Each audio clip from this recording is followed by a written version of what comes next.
Well, we're going to look at our third pair this morning. We're in a series where we're looking at Jesus' teaching, and in this particular teaching, he's on the Sermon on the Plain, and he's contrasting pairs of things to help us understand. This morning, we're going to look into the concept of vengeance. And Jesus is going to tell us how to interact with people who are not our friends. It's something that is pertinent in our culture today, isn't it? Vengeance and retaliation are common in our culture. Some of you watch the news on a regular basis, and we still see these uprisings between people. I did some research at one point and found that there have only been 20 years in the history of the United States where there has not been some form of rioting or violence somewhere in our nation. It's just almost inbred in us. It's so common in our society that it even seeps into our literature.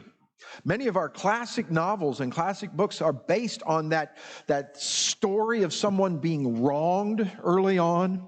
And the whole rest of the book is how they manipulate and twist and control to get to that place where they can get their vengeance. It's in our movies, our classical movies. Sometimes it goes the other way around. Sometimes it's the bad guy who's trying to get vengeance and the hero is the one who's trying to stop him.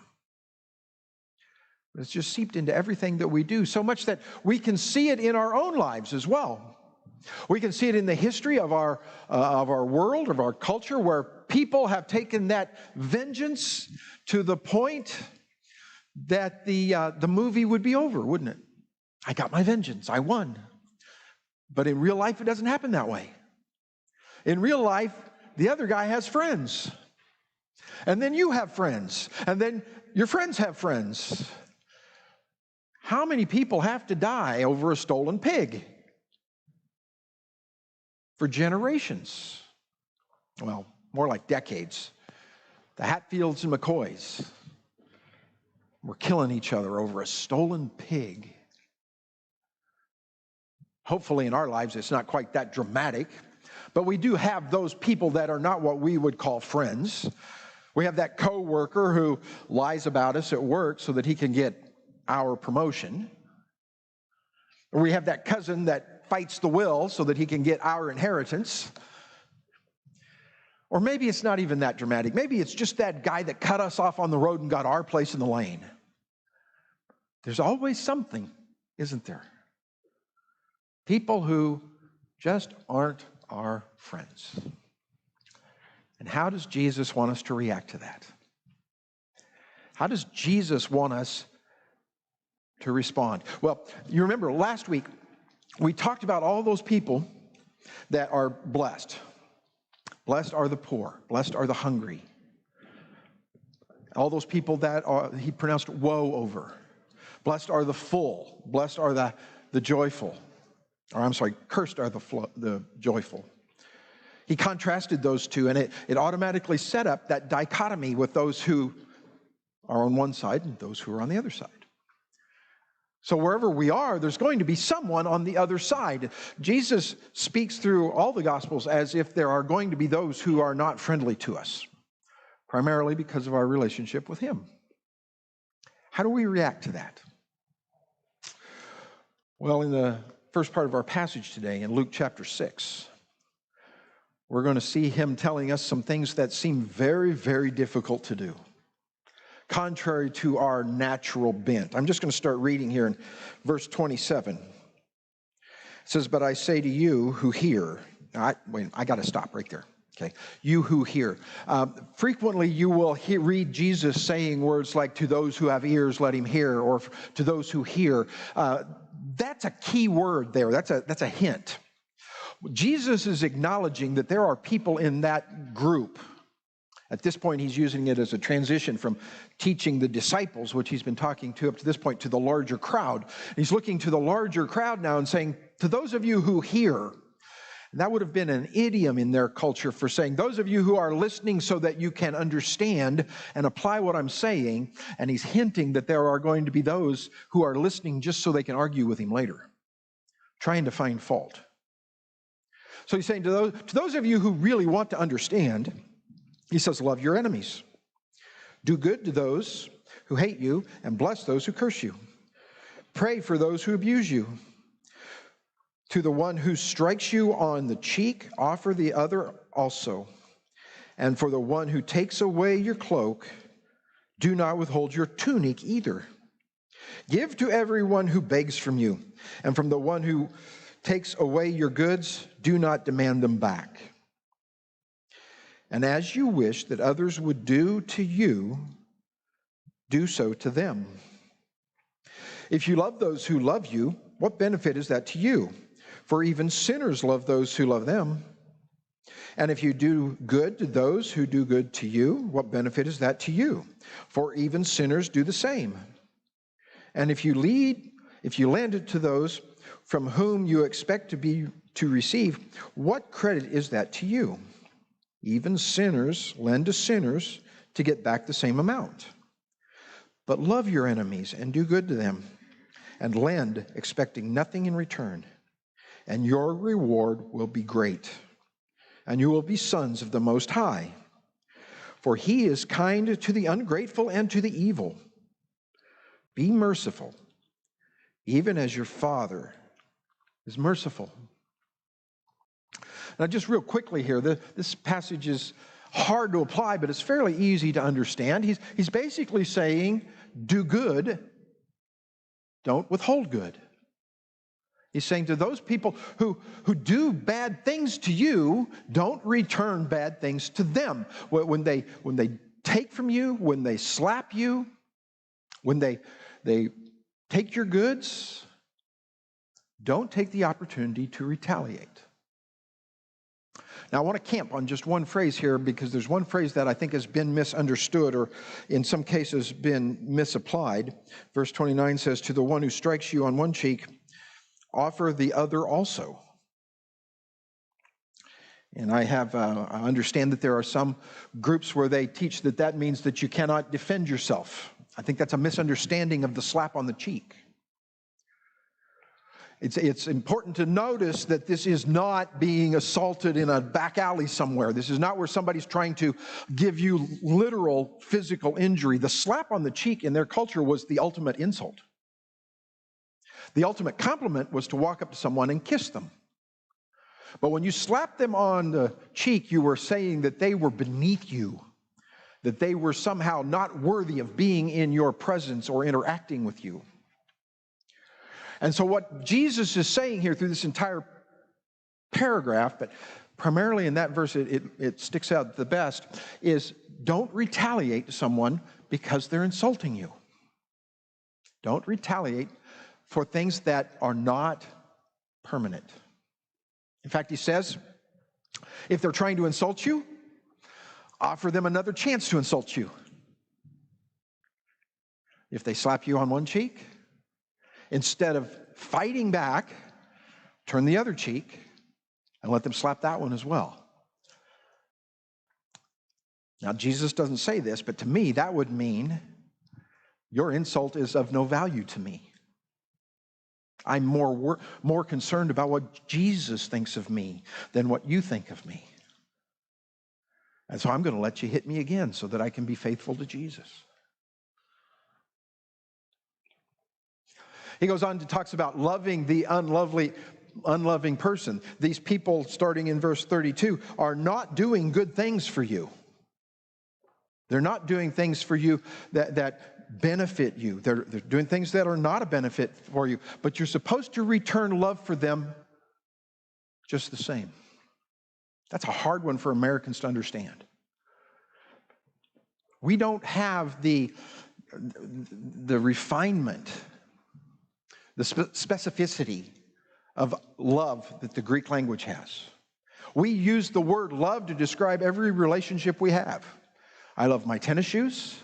I love my pizza. I love my pets. I love my children.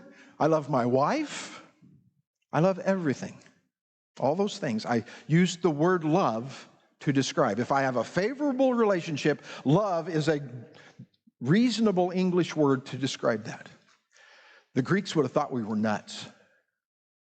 You don't have the same kind of relationship with your pets as you have with your children. You don't enjoy your food the same way you enjoy your sneakers. Can you just picture that in your mind? The way that that would confuse them? They had several words that the English-speaking people throw together in the same concept of love, and this word that's used in this passage is one of the most unique. It's so unique even in their day that in 1 Corinthians, Paul has to take an entire chapter to describe this one word, even to people who spoke the language. 1 Corinthians chapter 13, we call it the love chapter. But you read that chapter, you wouldn't use what's being described in that chapter to describe your favorite pizza. That's how we interact with other people. And it's difficult to get a consensus out of the lexicons, but when you put them all together, you can boil down a universal kind of accepted definition of the word agape. That's what this word love is. As giving to someone what they need the most, when they deserve it the least, at great personal expense, expecting nothing in return. How do we react to people who will not react to us that way? By giving them what they need the most, when they deserve it the least. Even if it costs us greatly.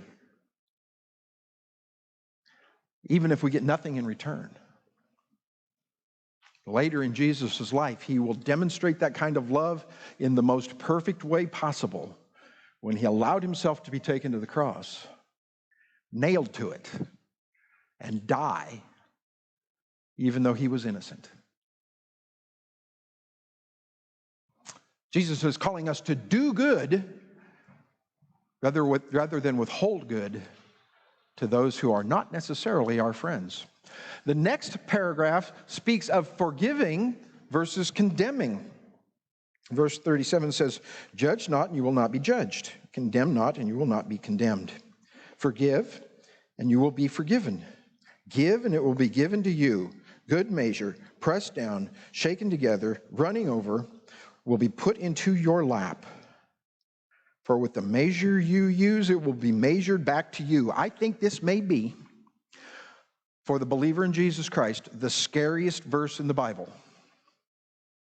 We have to understand what Jesus is saying here, and in this case, some of the language is very helpful. That word judge in the first part of verse 37 is not speaking of someone in a long black robe who sits up on a bench in a courtroom.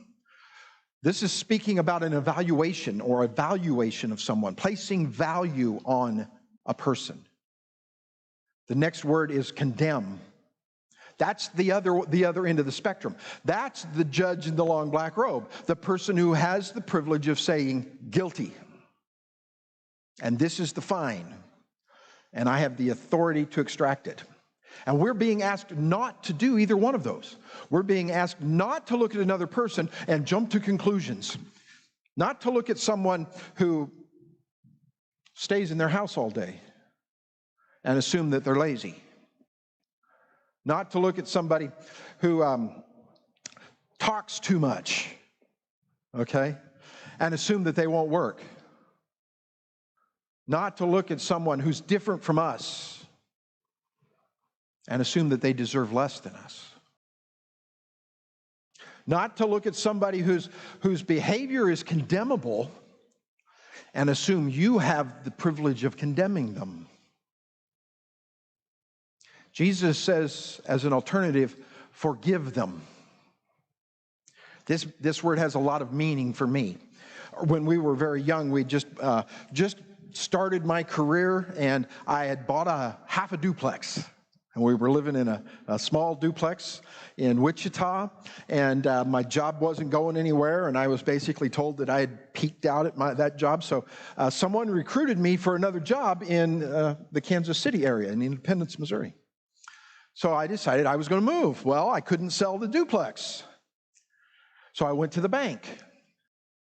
And I said, I don't know what to do. I have to move. I got this different job now. I can't make the payment on the duplex, and I can't sell it.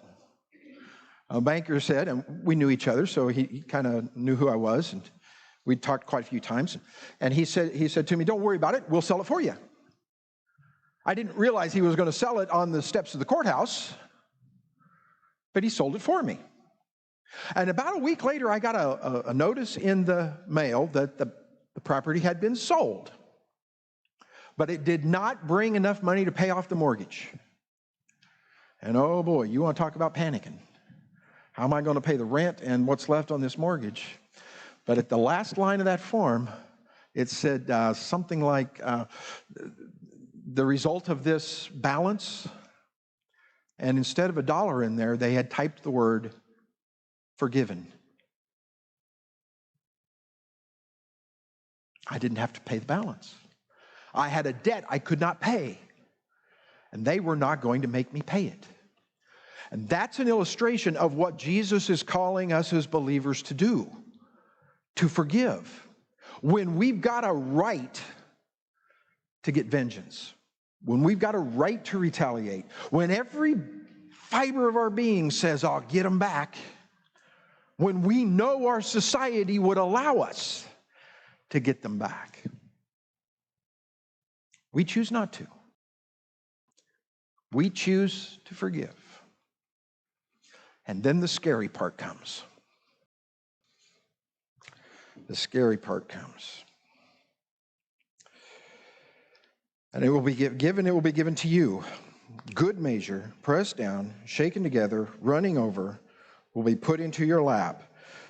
For with the measure you use, it will be measured back to you.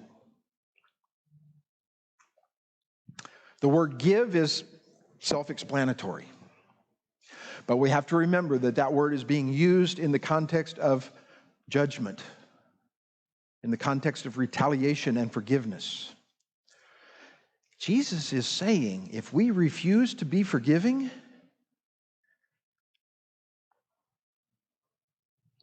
he reserves the right not to forgive. In fact, in the Sermon on the Mount, in Matthew chapter 6, where he teaches the Lord's Prayer, what we call the Lord's Prayer, he says, forgive us our trespasses as we forgive those who trespass against us. And then right after that prayer, he explains that. That's the only part of the prayer he explains. For if you don't forgive, the Father in heaven will not forgive you. How do you explain that? Salvation is a free gift, but if we don't forgive, why would he not forgive us? Well, it shows us that we didn't really receive the gift. If we're not willing to forgive, we don't understand what forgiveness is or how much we were forgiven. Maybe we didn't even receive it. We just went through the motions. Being bitter and holding a grudge may be a sign of a deeper spiritual problem, Jesus is saying. And that, to me, is the scariest passage in the Bible. Because people have walked down these aisles, knelt on these stairs, and said, Jesus, forgive me, and not understood what they've said. And gone out into the world and held a grudge and retaliated and sought vengeance and withheld the good news of Jesus Christ from those who they would really rather not see in heaven. I did not plan on saying all of this, by the way. This is something that the Spirit has moved me to say, or at least I'm going to blame it on Him, because that's pretty heavy stuff, isn't it? That's something that we don't normally like to think about, but when we read it in the Scripture, when it comes from the very words of Jesus, the very lips of Jesus, we have to take that seriously. And we have to face just how hard that's going to be. We have to face the ramifications of what Jesus has said. And if we don't face it honestly, as believers in Jesus, we may be deceiving ourselves. What Jesus is saying to us this morning is to remember our place and to remember God's place. You know, the passage that was read earlier out of Romans chapter 12, Paul says that we should not seek vengeance, Paul says that we should leave that to God. It quotes a passage out of Deuteronomy where it says, "Vengeance is mine." That's an absolute claim. He's the only one with the privilege of executing vengeance. Vengeance is mine, I will repay. In the passage in Deuteronomy, it says, "I come with vengeance and recompense." I come to give back to those who deserve the negative, and recompense is I come to pay forward those who deserve the positive. All rewards are in the hands of God the Father. It's our place to forgive. It's our place to remember that God is a righteous judge, and every single violation of His law will be avenged. It's by His grace that all of my violations were avenged on His Son and not on me. And I need to remember that so that I can be forgiving as well. Now, I know that that is very, very, very difficult. It's hard to forgive. It feels so good to let that bitterness fester inside. But God has given us some resources, some reminders that will help us to be forgiving people. We need to focus sometimes on how much God has forgiven us. That's why I love the hymns. The modern songs never talk about that. Have you noticed it? The modern worship choruses never talk about how much I needed saved, about the guilt that I bear, and about the price Jesus had to pay.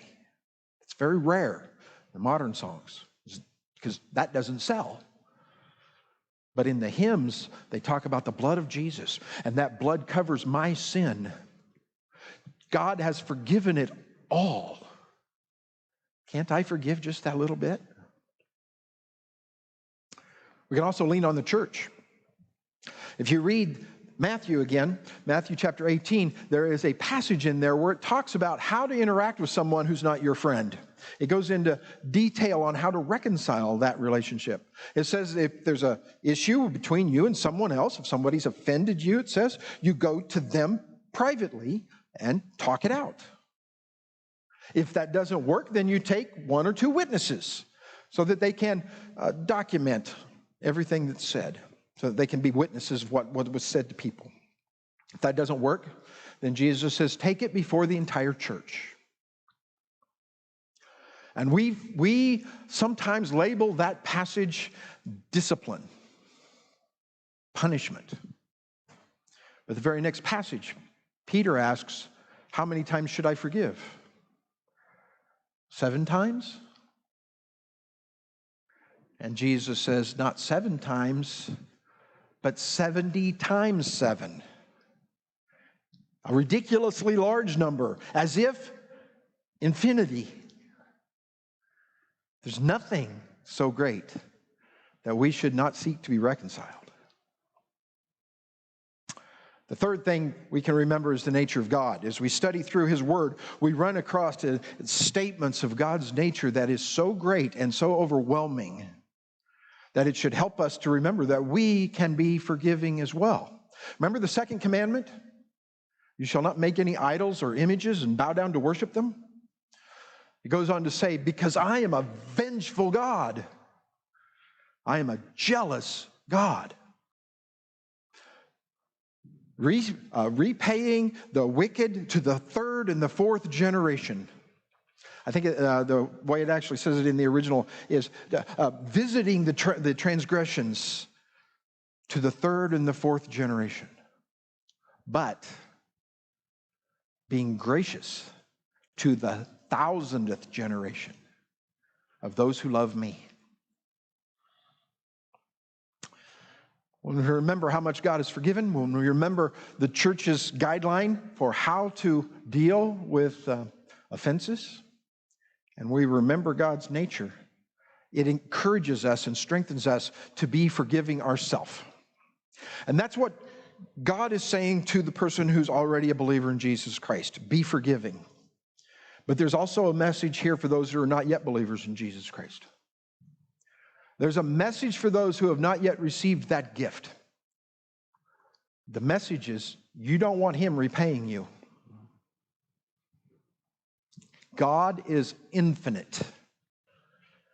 He has forever to repay you. God is all wise. He has an imaginative way to repay us. God is all powerful. He can make it happen. And Jesus is warning us. Remember, he said to those who have an ear, he's talking to the whole crowd. There are people there who have not yet received that gift. And he's offering it to you. We don't want him repaying us. We would rather receive that gift now.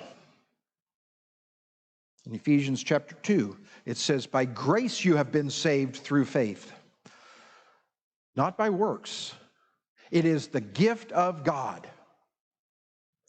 The free gift of God. I counted at one time, I think five times in Romans chapter 5 alone, Paul says that salvation is a gift, something you can't earn, something you have to empty your hands. You have to put down your anger. You have to put down your bitterness. You have to put down your imaginations of revenge and hold your hands out empty. Let me put that down so it looks right, okay? You have to hold your hands out empty and receive that as a gift. It even explains why. It says so that no one can boast. You don't have to worry about going into heaven and have somebody come up to you and say, I did a better job than you did. Or I paid more to get in here than you did. Or I could do more for God than you did. It's a gift. We all get into God's presence the same way. By his grace. What Jesus is actually saying to us today is that when we're faced with a choice between vengeance and forgiveness, of that pair of choices, it's forgiveness that represents God the best. It's forgiveness that makes us the most godly. It's forgiveness that gives God the glory.